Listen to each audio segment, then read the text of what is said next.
Praise the Lord. நாள் 51 தியான பகுதி லேவியராகமம் 11ஆம் அதிகாரம் மற்றும் 12ஆம் அதிகாரம். 11ஆம் அதிகாரத்தை நாம் வாசிப்போமானால் அதில் கர்த்தர் மோசேயும் ஆரோனையும் நோக்கி இஸ்ரவேல் ஜனங்கள் புசிக்க வேண்டிய மிருகங்கள் எது என்று கர்த்தர் இந்த அதிகாரத்தில் பேசியிருக்கிறார். இது எதை காண்பிக்கிறது என்றால் உபதேசத்திற்கு அடையாளமாய் எழுதப்பட்டிருக்கிறது. கர்த்தருடைய ஜனங்கள் கேட்க வேண்டிய உபதேசங்கள் எதுவென்று இதில் நம்மால் அறிந்து கொள்ள முடியும். இதில் பார்ப்போம் என்றால் கர்த்தர் மிருகங்களில் விரிக்குளம்பு உள்ளதாயிருந்து விரிக்குளம்புகள் இரண்டாக பிரிந்திருக்கிறதும் அசை போடுகிறதும் ஆனவைகள் எல்லாம் நீங்கள் புசிக்கலாம். அதாவது இதில் எந்த உபதேசத்தை நாம் கேட்க வேண்டும் என்றால் விரிக்குளம்பு, அசை போடுதல் என்ற இரு வார்த்தைகள் இதில் சொல்லப்பட்டிருக்கிறது. விரிக்குளம்பு என்றால் இரண்டாக பிரிந்து, அதாவது வேதாகமத்தில் நமக்கு இருக்கிற இரண்டு ஏற்பாடுகளை குறிக்கிறது. அப்படி என்றால் இரண்டு ஏற்பாடுகளையும் ஏற்றுக்கொண்டு உபதேசிக்கிற உபதேசத்தை தான் நாம் கேட்க வேண்டும். இரண்டாவதாக அசை போடுதல். அசை போடுதல் என்பது எதை காண்பிக்கிறது என்றால் விலங்குகள் தான் புசித்த ஆகாரங்களை அவைகள் தன் இறைப்பையில் வைத்து பின்பதாக அவைகளை எடுத்து அசை போடும். கர்த்தருடைய ஜனங்களாகிய நாம் உபதேசத்தை கேட்போம் என்றால் அந்த உபதேசத்தின்படி நாம் கீழ்ப்படிய வேண்டிய கட்டளைகள் அதில் இருக்க வேண்டும். அப்படி என்றால் நாம் கேட்க வேண்டிய உபதேசத்தில் இரண்டு ஏற்பாடில் உள்ள சத்தியங்கள் இருக்க வேண்டும், நாம் செய்ய வேண்டிய கட்டளைகளும் இருக்க வேண்டும். அப்படி இவை இரண்டும் இருக்கிற உபதேசங்கள் எதுவோ அவைகளை தான் நாம் கேட்க வேண்டும் என்று கர்த்தர் சொல்லியிருக்கிறார். மேலும் இதில் கர்த்தர் ஒட்டகமானது அசை போடுகிறதா இருந்தாலும் அதற்கு விரிக்குளம்பு இல்லாதபடியால் அது உங்களுக்கு அசுத்தமாய் இருக்கும் என்பதாக சொல்லுகிறார். இது எதை காண்பிக்கிறது என்றால் கட்டளைகள் இருக்கும், ஆனால் வேத வசனங்கள் இருக்காதாம். நம் செய்ய வேண்டிய கட்டளைகள் உபதேசிக்கப்பட வேண்டும், ஆனால் அது வேத வசனத்தின் அடிப்படையில் உள்ள கட்டளைகளாக இருக்க வேண்டும். அப்படி வேத வசனத்தை கொண்டு நமக்கு கொடுக்கப்படுகிற கட்டளைகளுக்கு தான் கர்த்தருடைய ஜனங்களாகிய நாம் கீழ்ப்படிய வேண்டும். மேலும் பன்றியின் குழம்பு விரிக்குளம்பும் இரண்டாக பிரிந்ததாய் இருந்தும் அது அசை போடாது, அது உங்களுக்கு அசுத்தமாய் இருக்கும். அதாவது இரண்டு ஏற்பாடில் உள்ள வார்த்தைகளும் இருக்கும், ஆனால் அதில் நாம் கை கொள்ள வேண்டிய வார்த்தைகள் இருக்காது. ஒரு உபதேசத்தில் நாம் செய்ய வேண்டிய வார்த்தைகள் சொல்லப்படாவிட்டால் அந்த உபதேசம் சத்தியம் அல்ல.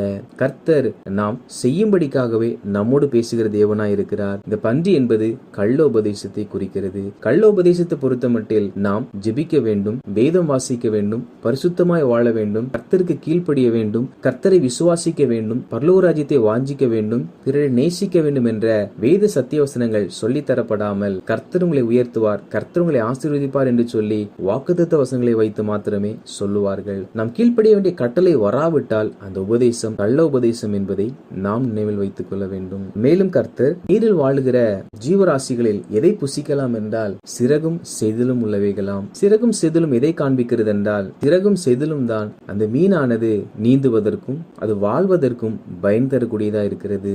அப்படி என்றால் ஒரு உபதேசம் என்பது ஆண்டவராக இயேசு கிறிஸ்துவை மையப்படுத்துகிறதாய் காணப்பட வேண்டும். இயேசு இல்லாமல் உலக நன்மை குறித்தே உபதேசிப்பார்கள் என்றால் அந்த உபதேசம் நமக்கு அருவருப்பான உபதேசமாகும். காரணம் இயேசுதான் நம்முடைய நன்மைக்கும் ஆசீர்வாதத்திற்கும் உயர்வுக்கும் காரணர். ஒரு உபதேசத்தில் இயேசு இல்லாவிட்டால் அந்த உபதேசம் நமக்கு அருவருப்பாய் காணப்பட வேண்டும். இயேசுவே நம்முடைய வாழ்க்கையில் நன்மை செய்கிறவர். நம் பலத்தினால், நம் ஞானத்தினால், நம் திறமையினால் நாம் எல்லாவற்றையும் சாதிக்க முடியும் என்று யார் சொன்னாலும் நாம் அவைகளை நம்பக்கூடாது. காரணம் வேதவசனம் எங்கும் அப்படி சொல்லவில்லை. விசுவாசத்தினால் நீதிமான் பிழைப்பான் என்றும் கர்த்தரை விசுவாசிக்கிறவனுக்கு எல்லாம் கூடும் என்றுதான் வசனம் நமக்கு சொல்லித்தரப்பட்டிருக்கிறது. எனவே இயேசுவை மையப்படுத்தாமல் யார் உபதேசம் பண்ணினாலும் அந்த உபதேசம் அருவருப்பான உபதேசம் என்பதை கர்த்தருடைய ஜனங்களாகிய நாம் தெரிந்து கொள்ள வேண்டும். மேலும் கர்த்தர் பறவைகளில் நீங்கள் புசியாமல் அருவருக்க வேண்டியவைகள் யாதெனில் என்று சொல்லி பறவைகளை குறித்த ஒரு பெரிய பட்டியலை கொடுத்திருக்கிறார். இந்த பறவை என்பது இந்த உபதேசத்தை காண்பிக்கிறது என்றால் செழிப்பின் உபதேசத்தை காண்பிக்கிறது. இந்த நாட்களில் கர்த்தர் ஜனங்கள் நடுவே கர்த்தர் உங்களை பெரிய செல்வந்தனாய் மாற்றுவார், கோடீஸ்வரனாய் மாற்றுவார், உங்களுக்கு பெரிய பெரிய இல்லங்களை கொடுப்பார், உங்களுக்கு அநேக வசதிகளை கொடுப்பார் என்று சொல்லி உலக ஆடம்பரத்தை காண்பித்து செழிப்பை குறித்து பிரசங்கிக்கிற அநேக பிரசங்கியார்கள் எழும்பியிருக்கிறார்கள். ஆண்டவராகிய கர்த்தர் நம்மை நிச்சயமாய் ஆசீர்வதிக்கிற தேவன். ஆனால் நம்மை உலக காரியத்திலிருந்து விடுதலையாகி நம் முற்றிலும் சார்ந்திருக்க வேண்டும் என்று அவர் விரும்புகிறாரே அல்லாமல் அவர் உலக ஆசீர்வாதங்கள், உலக செழிப்பிற்குள்ளாக நம்மை மூழ்க வைக்க வேண்டும் என்று அவர் ஒரு நாளும்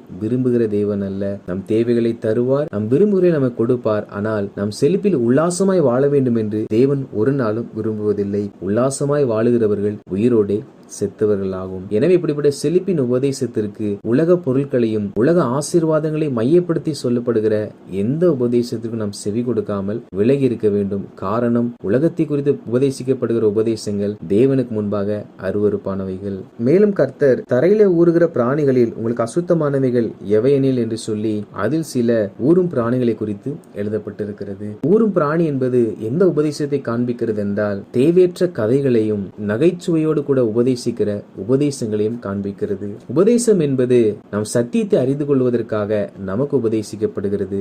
எது சத்தியம் என்றால் தேவனாகிய கர்த்தரை குறித்தும் அவரை பின்பற்ற வேண்டிய வழிகளை குறித்தும் நாம் அறிந்து கொள்வதே சத்தியமாகும். தேவனை குறித்து உபதேசிக்கப்படாமல், நாம் தேவனை பின்பற்ற வேண்டிய வழிமுறைகளை குறித்து உபதேசிக்கப்படாமல் நமக்கு ஆர்வத்தை தூண்டும்படிக்காக கதை சொல்லுவதும் நம்மை உற்சாகப்படுத்துவதற்காக நகைச்சுவை சொல்லுவதும் ஊரும் பிராணிகளுக்கு சமமாய் இருக்கிறது. எனவே நாம் தேவையற்ற கதைகளையும் பரியாசமான உபதேசங்களையும் புறக்கணிக்க வேண்டும். காரணம், அவைகள் கர்த்தருடைய பார்வையில் அருவருப்பானவைகள். நாம் ஏன் இப்படி சில உபதேசங்களை கேட்டு சில உபதேசங்களை புறக்கணிக்க வேண்டும் என்றால், கர்த்தர் சொல்லுகிறார், நான் உங்கள் தேவனாகிய கர்த்தர், நான் பரிசுத்தர், ஆகையால் நீங்கள் உங்களை தீட்டுப்படுத்தாமல் உங்களை பரிசுத்தமாக்கி கொண்டு பரிசுத்தராய் இருப்பீர்களாக என்று. அதாவது நாம் ஆராதிக்கிற தேவன் பரிசுத்தம் உள்ளவர். எனவே பின்பற்றுகிற நாம் அவருடைய சத்திய வார்த்தைகளை கேட்கும் போதே நாம் பரிசுத்தம் உள்ளவர்களாய் மாறுவோம். மாறாக நாம் கள்ள உபதேசங்களையும் இயேசுவை குறித்து வெளிப்படுத்தாத தேவையற்ற வார்த்தைகளையும் செழிப்பின் உபதேசங்களையும் பரியாசமான உபதேசங்களையும் கேட்போமானால் அவைகள் நம்மை அசுத்தமாக்கிவிடும்.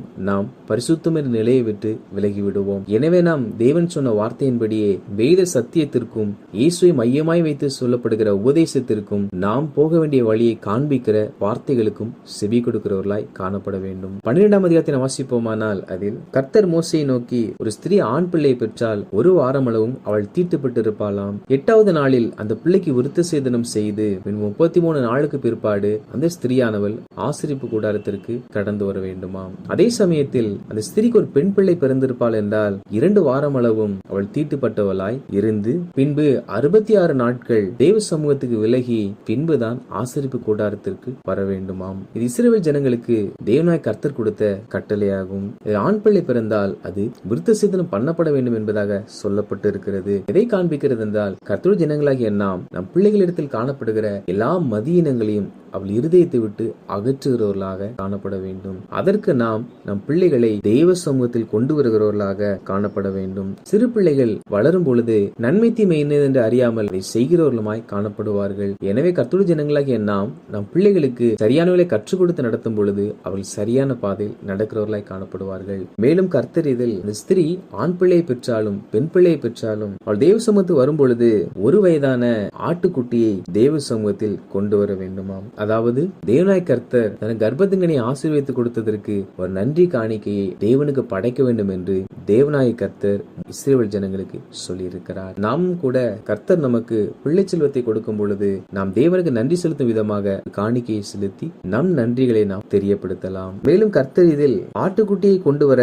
அவளுக்கு சக்தி இல்லாதிருந்தால் 2 காட்டு புறாக்களையாவது 2 புறா குஞ்சுகளையாவது கொண்டு வர கடவுள் என்பதாக சொல்லுகிறார். அதாவது நாம் காணிக்கை செலுத்தும் பொழுது அதற்கு இவ்வளவு செலுத்த வேண்டும் என்று யாரோ சொல்லுகிற தொகையை நாம் செலுத்தக்கூடாது. நம்முடைய திராணி என்ன என்பதை அறிந்துதான் நாம் காணிக்கை செலுத்துகிறவர்களாய் காணப்பட வேண்டும். கர்த்தர் ஒரு வயதான ஆட்டுக்கடாவை பலியிட சொன்னால் இந்த ஸ்திரீக்கு அதற்கேற்ற பணமும் வசதியும் இல்லாதிருந்தால் காட்டில் இருக்கிற 2 புறாக்களை பிடித்து அவள் கொண்டு வந்து பலி செலுத்தலாம் என்று சொல்லுகிறார். கர்த்தர் நன்றியுள்ள ஒரு செயல் மனிதர்கள் செய்ய வேண்டும் என்று எதிர்பார்க்கிறார் அல்லாமல் கர்த்தர் ஒரு நாளும் ஒரு பெரிய தொகையை மனிதரிடத்திலிருந்து எதிர்பார்க்கிறவர் அல்ல. நம்முடைய திராணி என்னவோ, நம்மிடத்தில் என்ன இருக்கிறதோ அதிலிருந்து நாம் தேவன் நமக்கு செய்தார் என்பதை உணர்ந்து கொள்ளும் விதமாக தான் நன்றி உணர்வோடு ஒரு காணிக்கையை செலுத்துகிறோம். கர்த்தர் இந்த காணிக்கையை விரும்பாமல் அவர் நாம் செலுத்தும் போது நமக்குள் உருவாக்கப்படுகிற அந்த நன்றியுள்ள உணர்வை அவர் பார்க்கிற தேவனா இருக்கிறார். எனவே காணிக்கை என்பது நாம் நன்றி உணர்வை வெளிப்படுத்துவதற்கு அடையாளமா இருக்கிறது. எனவேதான் கர்த்தர் இஸ்ரவேல் ஜனங்களுக்கு எல்லா சந்தர்ப்பத்திலையும் காணிக்கை செலுத்த வேண்டும், பலி செலுத்த வேண்டும் என்ற ஒரு உணர்வுபூர்வமான காரியங்களை கற்றுக் கொடுத்தார். வாசித்த இந்த அதிகாரியின்படி கர்த்தருடைய ஜனங்களாகிய நாம் நாம் செய்ய வேண்டிய வழிகளை உபதேசிக்காத உபதேசங்களையும், வசனத்தை வைத்து சொல்லப்படாத உபதேசங்களையும், இயேசுவை மையமாய் வைத்து உபதேசிக்கப்படாத உபதேசங்களையும், செழிப்பின் உபதேசங்களையும், பரியாசமான உபதேசங்களையும் நம்முடைய வாழ்க்கையை விட்டு அப்புறப்படுத்தி முழு வேதாகமத்தையும் சத்தியமாய் உபதேசித்து அதில் இயேசுவை மையமாக வைத்து தேவனுடைய வழிகள் நமக்கு வெளிப்படுத்துகிற சத்திய வசனங்களை கேட்டு அதற்கு கீழ்ப்படுகிறவர்களாய் காணப்பட வேண்டும். மேலும் நாம் தேவனாய கர்த்தர் நமக்கு கர்ப்பத்தினை ஆசீர்வதிக்கும் பொழுதும் ஒவ்வொரு உயர்வையும் ஒவ்வொரு நன்மைகளையும் நாம் பெற்றுக்கொள்ளும் போதும் அதற்கு நாம் நன்றி பூர்வமாக அந்த உணர்வை வெளிப்படுத்தும் வண்ணமாக கர்த்தருக்கு என்று காணிக்கைகளை ஏறெடுப்போம். ஆண்டவராய கர்த்தர் நிச்சயமாக அதை அங்கீகரித்து அதற்கேற்ற பிரதிபலனை நமக்கு கொடுத்து நம்மை நம் பிள்ளைகளையும் ஆசீர்வதிப்பார். ஆமேன்.